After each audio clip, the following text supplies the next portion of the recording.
अस्सलाम वालेकुम। यहाँ पे हम डिस्कस करेंगे हमारा topic 2.5 domains of living organisms. हमारे पास 3 मेन डोमेन्स हैं, domain archaea, domain bacteria, domain यूकैरिया। अब अगर हम डोमेन आर्किया से स्टार्ट करें, वो कहता है कि ये मोस्ट प्रिमिटिव मतलब सबसे पुराने ऑर्गेनिजम्स हैं। हमने प्रोकैरियोट्स के मुतालिक भी यही कहा था कि प्रो मतलब पुराने पुराने टाइम के ऑर्गेनिजम्स को प्रोकैरियोट्स कहा था। तो इसकी पहली दो जो खसूसियात हैं वो ये हैं कि ये सबसे पुराने हैं, प्रिमिटिव हैं। दूसरा ये कि ये प्रोकैरियोट्स हैं। अब नेक्स्ट सेल की बात होगी, डोमेन आर्किया के सेल की। अगर हम सेल को देखें तो सेल में सबसे पहले आती है एक सेल वॉल बाहर की तरफ। आप इमेजिन करें कि जैसे एक बहुत बड़ी फैक्ट्री है ना, उसमें पहले एक फर्स्ट सिक्योरिटी चेक पॉइंट आता है, वो सेल वॉल है सेल के लिए। फिर एक सेकंड सिक्योरिटी चेक पॉइंट आएगा सेल के लिए, वो सेल मेम्ब्रेन है। उसके बाद डिफरेंट छोटी छोटी बिल्डिंग्स आएंगी जो उस फैक्ट्री का हिस्सा होंगी, वो ऑर्गेनेलिज हैं। ओके, वो हमारे पास ऑर्गेनेलिज हैं और सेंटर में है न्यूक्लियस। इस चीज़ को आपने जहन में रखना है। अब आप देखें कि वो सेल वॉल जो है ना, वो डोमेन आम तौर पे वो पेप्टाइडोग्लाइकन की होती है। पेप्टाइड्स और ग्लाइकन मतलब प्रोटीन के जो एक मॉलिक्यूल को लें तो वो मिलकर एक चेन बनाते हैं पेप्टाइड्स की। पेप्टाइड और ग्लाइकन मतलब शुगर, कार्ब्स। पेप्टाइड और ग्लाइकन के मिलने से पेप्टाइडोग्लाइकन की वॉल होती है सेल वॉल। लेकिन डोमेन आर्किया में हमारे पास ये पॉलीपेप्टाइड्स मतलब काफ़ी सारे पेप्टाइड्स मिलके पॉलीपेप्टाइड बनाते हैं। और प्रोटीन्स, यही पेप्टाइड्स जब गुच्छों की शक्ल में बहुत बड़े बड़े हमारे पास मौजूद होते हैं तो वो प्रोटीन्स बन जाते हैं। इतने बड़े बड़े नहीं होते तो वो पॉलीपेप्टाइड्स कहलाते हैं।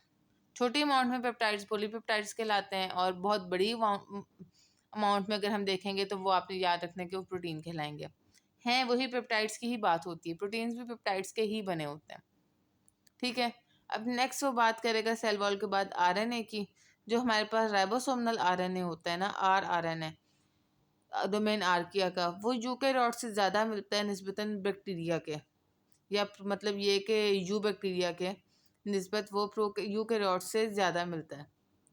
उसके वजह ये है कि जो आरएनए होता है ना, वो हमारा बेसिकली प्रोटीन बनाता है। उसके उसमें वो मैसेज होता है जो कि इंसान की बॉडी में या किसी भी ऑर्गेनिज्म की बॉडी में प्रोटीन बनाएगा।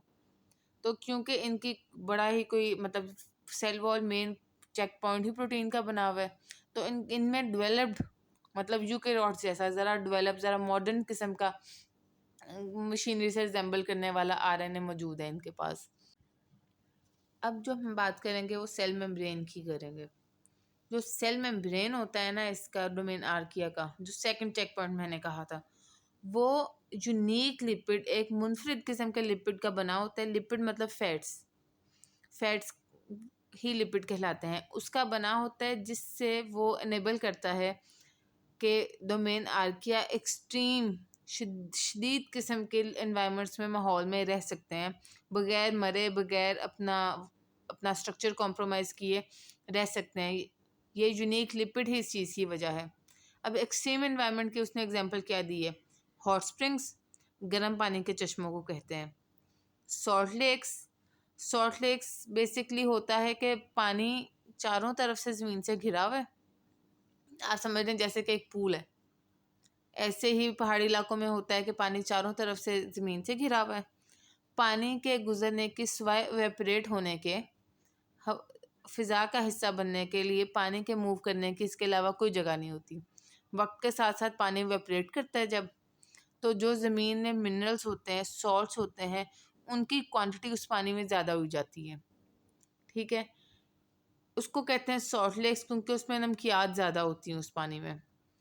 फिर वो कहता है एसिडिक वाटर्स। एसिडिक वाटर्स वो होते हैं ज़्यादा एसिड वाले वाटर्स। अगर हम घर में भी एसिडिक वाटर बनाना चाहें तो पानी में अगर आप नींबू निचोड़ देंगे या सिरका डाल देंगे तो वो एसिडिक हो जाएगा। और एल्कलाइन वाटर्स, एल्कलाइन वाटर किसे कहते हैं? जिसकी पीएच 7 से ज़्यादा हो। घर में आपने एल्कलाइन वाटर बनाना होगा अगर, तो उसके लिए आप कर सकते हैं कि पानी के अंदर सोडा डाल दें या साबुन डाल दें, वो भी एल्कलाइन होता है। तो उस तरह से आप एल्कलाइन वाटर बना सकते हैं। अब सेल मेम्ब्रेन हो गई है हमारी क्लियर। अब हमने स्ट्रक्चर का डिफरेंस देख लिया है, हमने उसका एग्जिस्टेंस देख ली है कि कहाँ पे एग्जिस्ट करते हैं। अच्छा, एक और चीज़ कि एक तो सेल मेम्ब्रेन की वजह से एक्सट्रीम एनवायरनमेंट में एग्जिस्ट कर सकते हैं। दूसरा, आपने इस बात का ध्यान रखना है कि ऐसा नहीं है कि सिर्फ एक्सट्रीम एनवायरनमेंट में रहते हैं, ये हमारी आम माहौल में भी, कॉमन एनवायरनमेंट में भी रह सकते हैं। हमारी ज़मीन में, हमारी मिट्टी में, हमारे ओशंस में ये मौजूद होते हैं। लेकिन इनकी सिर्फ खसूसियत ये है कि ये आम माहौल में भी रह सकते हैं और एक्सट्रीम एनवायरनमेंट्स में भी रह सकते हैं। ये इसमें ये दोनों पॉइंट्स इसकी अक्रेंस के भी हैं कि ये कहाँ पाए जाते हैं। ये एक्सट्रीम एनवायरनमेंट में भी पाए जाते हैं और ये कॉमन माहौल में भी पाए जाते हैं। ठीक है। नेक्स्ट, अब आप देखेंगे इनका mode of energy, source of energy, कि ये एनर्जी कहाँ से ऑब्टेन करते हैं। ये जो आर्किया होते हैं ये खुद अपनी खुराक बनाते हैं, ऑटोट्रॉफ होते हैं। अब ये दो तरीके से अपनी खुराक ले सकते हैं, एक इनऑर्गेनिक कंपाउंड से, दूसरा फोटोसिंथेसिस से। अब इनऑर्गेनिक कंपाउंड्स कौन से हैं? वो कंपाउंड्स जिनमें कार्बन और हाइड्रोजन की बॉन्ड आपस में नहीं होता। हाइड्रोजन का किसी और मॉलिक्यूल, एटम मॉलिक्यूल के साथ बॉन्डिंग हो सकती है, लेकिन कार्बन के साथ हाइड्रोजन की डायरेक्ट बॉन्डिंग नहीं होगी। कार्बन और हाइड्रोजन की बॉन्डिंग वाले कंपाउंड्स को ऑर्गेनिक कंपाउंड्स कहते हैं, और हाइड्रोजन की बाकी मॉलिक्यूल्स के साथ या बाकी एटम्स की आपस में बॉन्डिंग को हम इनऑर्गेनिक कहेंगे। इनऑर्गेनिक कंपाउंड्स, उसने अब एग्जांपल दी है सल्फर की, एस, और अमोनिया, NH3। ठीक है। अब हम अगर NH3 अमोनिया भी देखें, जिसको NH3 से हम रिप्रेजेंट करते हैं, उसमें 3 हाइड्रोजन होते हैं जो कि एक नाइट्रोजन के साथ बॉन्डेड होते हैं।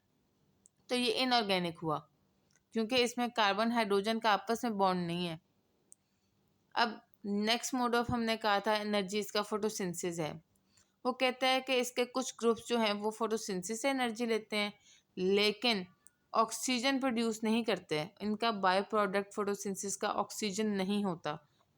ये चीज़ आपने अपने जहन में रखनी है। ठीक है। एक तो ये इनऑर्गेनिक कंपाउंड से एनर्जी लेते हैं, दूसरा फोटोसिंथेसिस से एनर्जी लेते हैं। अब नेक्स्ट पैराग्राफ अगर आप देखें, आपके नेक्स्ट पेज पे होगा, इधर मैंने 2 क्लिपिंग्स ज्वाइन की हुई हैं। There is one kingdom in domain archaea. Domain archaea में एक किंगडम पाया जाता है। उस किंगडम को हम कहते हैं kingdom Archie bacteria. Archie ancient bacteria, मतलब एक माइक्रोऑर्गेनिज्म। अब इसके बाद हम एग्जांपल्स पे आएंगे आर्की बैक्टीरिया की। आपकी बुक में 4 एग्जांपल्स दी हुई हैं। एक पहले एग्जांपल है आपके पास मिथेनोजेंस। मिथेन जेंस, निकालने वाले, प्रोड्यूस करने वाले। मिथेन प्रोड्यूसिंग जो आपके पास बैक्टीरिया होते हैं, आर्किया बैक्टीरिया होते हैं, वो मिथेनोजेंस कहलाते हैं।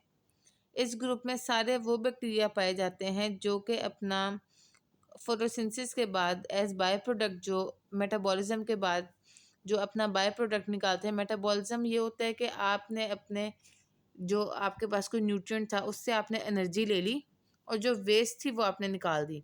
इस प्रोसेस को मेटाबॉलिज्म कहते हैं। अब मिथेनोजेंस जो है वो मेटाबॉलिज्म के बाद जो अपना बाय प्रोडक्ट निकालते हैं वो मीथेन होता है। मीथेन एक गैस है। ठीक है। नेक्स्ट है हेलोफाइल्स। ये फाइल्स का लफज बाकी तीनों में भी आएगा। फाइल्स जहाँ पे भी आएगा इसका मतलब होता है लविंग। हेलो मत का मतलब है सॉल्ट, सॉल्ट लविंग हेलोफाइल्स। ये एक्सट्रीमली जो सॉल्टी माहौल होता है ना उसमें पाए जाते हैं। थर्मोफाइल्स आ जाता है, therm heat, philes loving, heat loving. ये हमारे पास गर्म पानी के चश्मों में पाए जाते हैं। एसिडोफाइल्स हमारे पास आ जाते हैं, एसिड लविंग, जो एसिडिक माहौल में रहते हैं। उनको उन बैक्टीरिया को, आर्किया बैक्टीरिया को एसिडोफाइल्स कहते हैं। ठीक है। ये 4 एग्जांपल्स शॉर्ट क्वेश्चंस के पॉइंट ऑफ व्यू से इंपॉर्टेंट है। MCQ के पॉइंट ऑफ व्यू से इंपॉर्टेंट है कि डोमेन बैक्टीरिया जो आपके पास होता है उसमें कौन सा किंगडम पाया जाता है। फिर आपके पास जो शॉर्ट क्वेश्चन है वो सोर्सेज ऑफ एनर्जी कौन कौन से हैं वो भी पूछे जा सकते हैं। ये डोमेन आर्किया सारा का सारा लॉन्ग में भी आ सकता है और इसका कंपैरिजन डोमेन बैक्टीरिया के साथ भी इम्पोर्टेंट है। वो भी हम आगे डिस्कस करेंगे कि डिफरेंस आएगा, इसमें कंपैरिजन आएगा तो आप कैसे अटेम्प्ट करेंगे। ठीक है। नेक्स्ट, आप MCQ के पॉइंट ऑफ व्यू से RRNA किसके साथ ज़्यादा रिजेंबल करता है, ये भी MCQ पॉइंट ऑफ व्यू से इम्पोर्टेंट है। डोमेन आर्किया प्रिमिटिव होता है, कौन सा डोमेन प्रिमिटिव होता है, ये भी MCQ पॉइंट ऑफ व्यू से इम्पोर्टेंट है। ठीक है। ये आपने अच्छे तरीके से, ये आपका सारा टॉपिक इसमें कवर हो जाएगा। ये अभी हम नोट्स की फॉर्म में भी देखेंगे ये टॉपिक, कि लॉन्ग क्वेश्चन आए तो आपने किस तरह से हेडिंग्स दे दे के कैसे लिखना है, अटेम्प्ट करना है। नोट्स कंसाइज हैं, आपने हेडिंग्स नोट्स वाली देनी है, लेकिन आपने डिटेल सारी बुक वाली ही लिखनी है। नोट्स को आपने एज हेल्पिंग मटेरियल सिर्फ यूज़ करना है।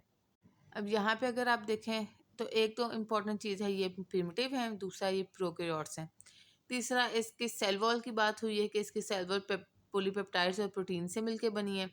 अब ये आपको सेल की एक पिक्चर बना के दिखा दी है कि आउटर लेयर सेल वॉल है, इनर सेल मेम्ब्रेन है और अंदर आरएनए मौजूद होता है। अब यहाँ पे मैंने अभी और कोई ऑर्गेनेली नहीं बनाई, सिर्फ आरएनए की बता दिया है कि सेल के अंदर आरएनए मौजूद है। ठीक है, आरएनए यूकेरियोट से ज़्यादा रिजेंबल करता है निस्बतन बैक्टीरिया के। फिर हमारे पास बात हुई थी सेल वॉल की, हमारे पास फिफ्थ हेडिंग सेल वॉल की आ गई है कि वो यूनिक लिपिड का बना हुआ है जिसकी वजह से एक्सट्रीम एनवायरनमेंट में एग्जिस्ट करते हैं। फिर आपके पास हेडिंग आ गई फिफ्थ अक्रेंस की। अक्रेंस में आप बताएंगे कि किस किस्म के एक्सट्रीम एनवायरनमेंट में एग्जिस्ट करता है। ठीक है, इसमें चारों एग्जांपल्स आ जाएंगी, hot spring, salt lake, acidic water, alkaline water. ये थोड़ी थोड़ी एग्जांपल दी हुई है। हॉट स्प्रिंग जैसे गर्म चश्मा चित्राल में है। सॉल्ट लेक का बताया हुआ है कि एंक्लोज बाय लेक होता है। ठीक है, पीएच बताई हुई है, एसिडिक की <7 होती है और एल्कलाइन की <7 होती है। ठीक हो गया। अब ये हमारे पास अक्रेंस की सिक्स्थ हेडिंग थी, इसमें आप ये भी बताएंगे कि कॉमन एनवायरनमेंट में भी मौजूद होता है जैसे कि सॉइल और ओशन। फिर सेवन्थ हेडिंग आपके पास आ जाएगी मोड्स ऑफ एनर्जी के या एनर्जी मोड्स की। ऑटोट्रॉफ्स होते हैं, इनऑर्गेनिक एनर्जी सोर्स होता है और इनऑर्गेनिक कंपाउंड से एनर्जी लेते हैं और फोटोसिंथेसिस से लेते हैं विदाउट गिविंग O2। लास्ट हमारे पास हेडिंग आ जाएगी इसकी एग्जाम्पल की।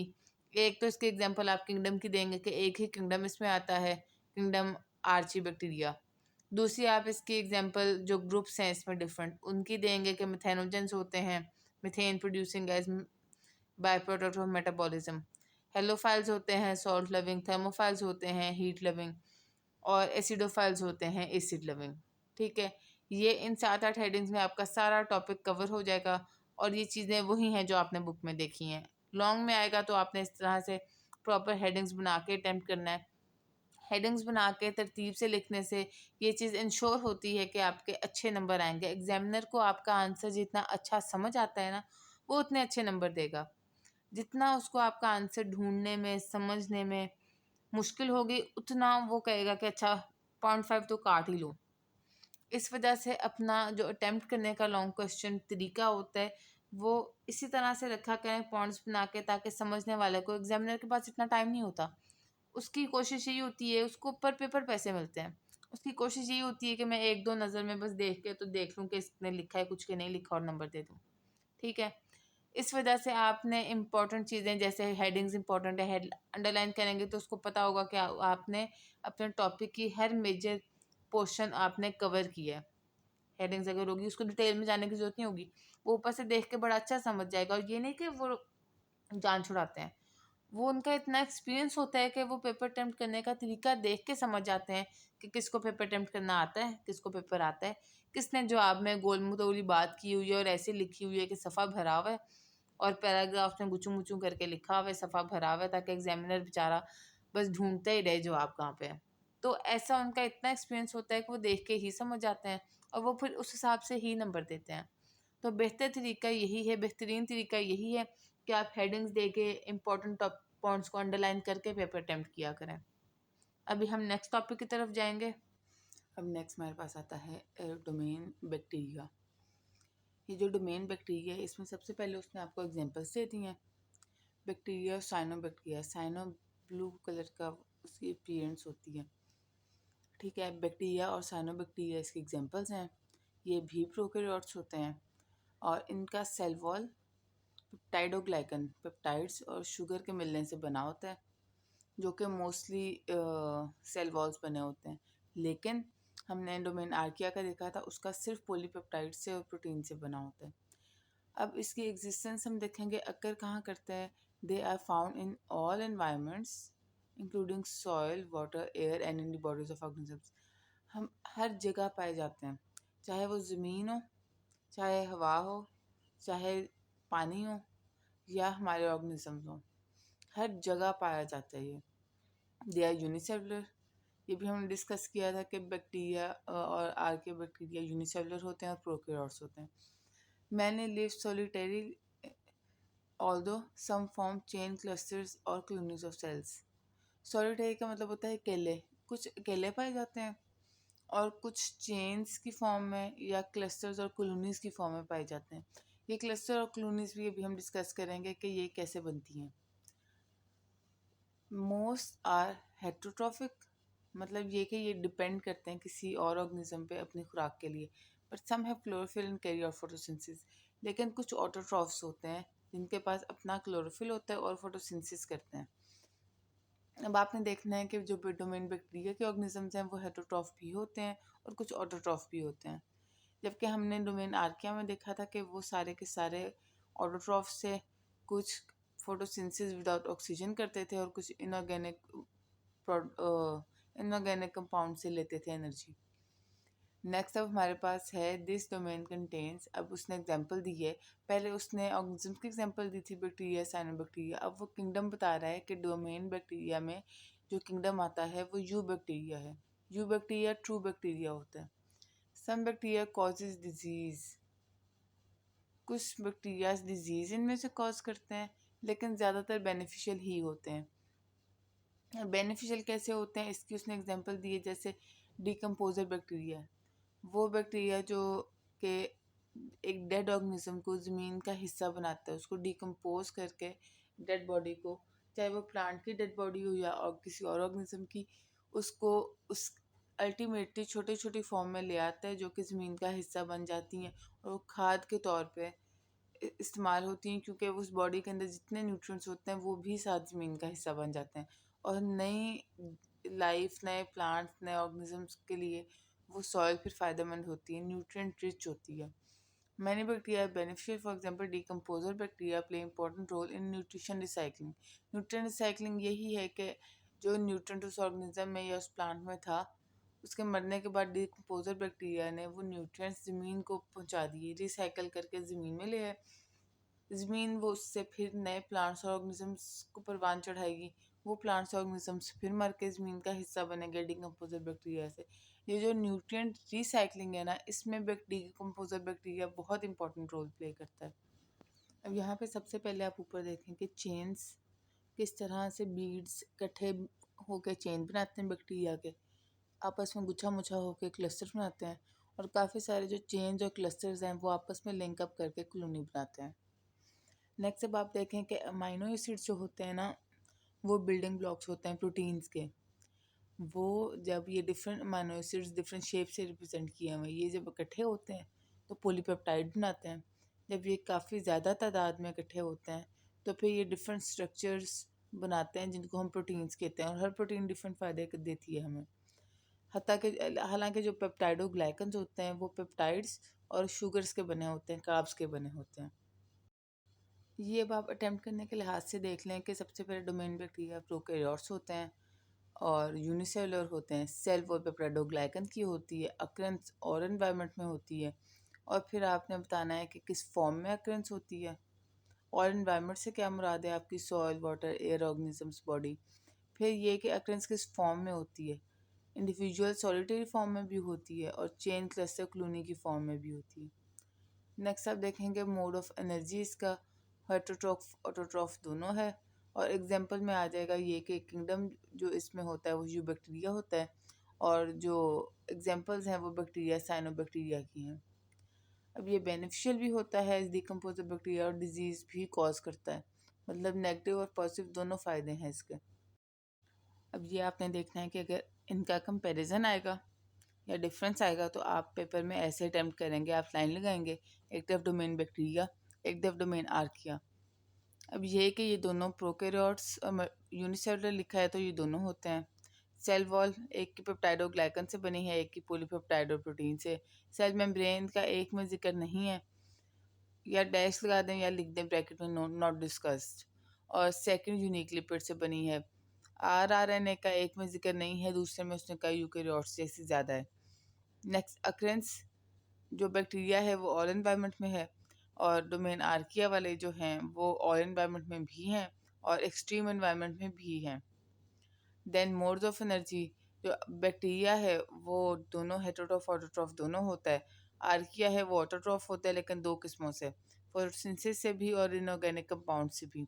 देन एग्जांपल हमारे पास इसकी है कि किंगडम यू बैक्टीरिया इसमें आता है और इसमें साइनोबैक्टीरिया और बैक्टीरिया आते हैं, जबकि आर्किया में किंगडम आर्की बैक्टीरिया आता है और इसकी 4 एग्जांपल्स दी गई हैं जो कि ऑब्जेक्टिव पॉइंट ऑफ व्यू से भी इम्पोर्टेंट हैं। अब हमारे पास डोमेन यूकेरिया है, इसमें से शायद ही आपसे कोई एमसीक्यू पूछ लिया जाए या अगर लॉन्ग में आएगा तो उसमें आप ये लिखेंगे। इसमें पहली बात ये की है उसने कि इसमें यूनिसेलुलर और मल्टीसेलुलर दोनों होते हैं, जैसे हमने देखा कि प्रोटिस्टा यूनिसेलुलर होता है और बाकी तीनों मल्टीसेलुलर होते हैं। ठीक है, नेक्स्ट वो कहता है कि इसमें ज़्यादा कॉम्प्लेक्स जो सेल्स हैं ना वो होते हैं। यूकेरियोट्स हमने बताया था एंशियंट सिंपल सेल्स हैं, जो prokaryote sorry ancient simple cells हैं, और यूकेरियोटिक सेल्स जो हैं वो ज़्यादा कॉम्प्लेक्स होते हैं। इनका प्रॉपर न्यूक्लियस होता है और जो इनके ऑर्गेनेल्स होते हैं वो मेम्ब्रेन बाउंड होते हैं, उन पर मेम्ब्रेन की कवरिंग होती है। अब इसकी ये एग्जांपल ले लें कि एक जैसे सेल वॉल और सेल मेम्ब्रेन मैंने कहा था कि फैक्ट्री के चेक पॉइंट्स हैं और अंदर छोटी छोटी बिल्डिंग्स हैं ऑर्गेनेलिस। आप ये समझ लें कि उन ऑर्गेनेलिस मतलब हर बिल्डिंग की एंट्रेंस पे भी एक एक गार्ड बिठाया है। उस तरह से यूकेरियोटिक सेल्स होते हैं कि मेम्ब्रेन बाउंड होती हैं इनकी ऑर्गेनेलिस भी, उन पे भी एक सिंगल कवरिंग होती है प्रोटेक्शन की। Then this domain contains kingdom protista जो कि यूनिसेलुलर होता है, फंजाई, प्लांटे एंड एनिमिलिया। अब ये आपका टॉपिक ख़त्म होता है। फिगर 2.4 में उसने बताया है कि बैक्टीरिया में वो सेल्स आते हैं जो कि ज़्यादा छोटे होते हैं as compare to eukaryotic cells और इनके पास न्यूक्लियस नहीं होता। देन आर्की बैक्टीरिया का जो एक फंक्शन है वो ये है कि इसकी कंपोजिशन केमिस्ट्री इसकी बैक्टीरिया से थोड़ी फ़र्क है। हमने देखा आरआरएनए भी फ़र्क है, सेल वॉल की कंपोजिशन भी फ़र्क है, सेल मेम्ब्रेन की कंपोजिशन भी फ़र्क है। इसकी डिस्टिंक्टिव एक अलग पहचान देने वाली इसकी कंपोजिशन है, इसकी केमिस्ट्री है, जिससे वो इसको एक्सट्रीम एनवायरनमेंट में सर्वाइव करना आसान होता है। नेक्स्ट हमारे पास यूकेरिया है, वो कहता है कि सेल्स लार्जर होते हैं। बैक्टीरिया का कहा था सेल्स स्मॉलर हैं, तो यूकेरिया के पहला पॉइंट है कि सेल्स लार्जर हैं and contain more complex structures. Complex structures कैसे कि प्रॉपर एक न्यूक्लियस है, मैम ऑर्गेनेलिस जो हैं वो सारी मेम्ब्रेन बाउंड है, हर ऑर्गेनेली का अपना काम है, कॉम्प्लेक्स फंक्शन है। तो इस वजह से उसने इस सबको एक लाइन में उसने लिखा है कि लार्जर सेल्स होते हैं और मोर कॉम्प्लेक्स स्ट्रक्चर्स होते हैं। ठीक है, अब इस टॉपिक के सेपरेट नोट्स बनाने की ज़रूरत तो नहीं थी लेकिन फिर भी मैंने ऐड कर दिए हैं क्योंकि बाकी दोनों के किए थे। कॉम्प्लेक्स यूकेरियोटिक सेल्स होते हैं, कॉम्प्लेक्स क्यों होते हैं क्योंकि न्यूक्लियस और मेम्ब्रेन बाउंड ऑर्गेनेल्स होता है। यूनिसेलुलर यूकेरियोट्स होते हैं जिसमें किंगडम प्रोटिस्टा आता है, और मल्टीसेलुलर यूकेरियोट्स जो हैं उसमें फंजाई, प्लांटे और एनिमिलिया आता है। ये आपका टॉपिक ख़त्म होता है। अब नेक्स्ट वीडियो में हम इससे अगला टॉपिक डिस्कस करेंगे। अगर कोई आपका क्वेश्चन है तो आप कमेंट्स में पूछ सकते हैं। आई विल आंसर दैट, और मैं कोशिश करूँगी कि अगर तो ज़्यादा क्वेश्चंस होते हैं तो एक सेपरेट वीडियो भी आपके सारे क्वेश्चन आंसर्स की बना दी जाए ताकि आप बेहतर तरीके से समझ सकें। और इसके अलावा आप काइंडली इस वीडियो को लाइक और सब्सक्राइब कीजिएगा। Thank you so much. अल्लाह हाफिज़।